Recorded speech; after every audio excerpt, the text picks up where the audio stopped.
Hey all, welcome to my another mini vlog. আজ অনেক দিন পর ভ্লগ করছি।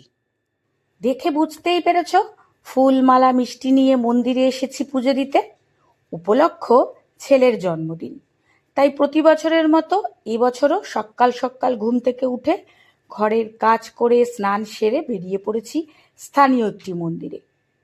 এখানে এসে মনটা একেবারে শান্ত হয়ে গেল মন্দিরের নীরবতায়।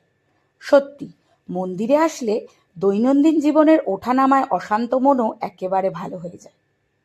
সবার প্রথমেই ঠাকুরমশাইকে বললাম আমার নিয়ে যাওয়া মালাটা মাকে পরিয়ে দিতে। মায়ের কি অপরূপ সৌন্দর্য, তাই না? মন্দিরটা সেদিন একেবারেই ফাঁকা ছিল, তাই নির্বিঘ্নে বেশ অনেকটা সময় দিয়েই ঠাকুরমশাই পুজো করলেন। ওনার পারমিশন নিয়ে ভিডিও শ্যুট করতেও পারলাম। নাম গোত্র সহযোগে মন্ত্র উচ্চারণের মাধ্যমে ঠাকুরমশাই পুজো শুরু করলেন। পুষ্পাঞ্জলিও দিলাম বেশ ভালোভাবে, কিন্তু শ্যুট করার কেউ ছিল না বলে তোমাদের দেখাতে পারলাম না। এরপর ধূপ জ্বালিয়ে আরতি করে পুজো সম্পন্ন করলাম। ঠাকুরমশাই খুব সুন্দর করে আমায় একখানা টিপ পরিয়ে দিলেন ঠিক কপালের মাঝখানে, যেটা কোনো ঠাকুরমশাই এতদিনে করতে পারেনি।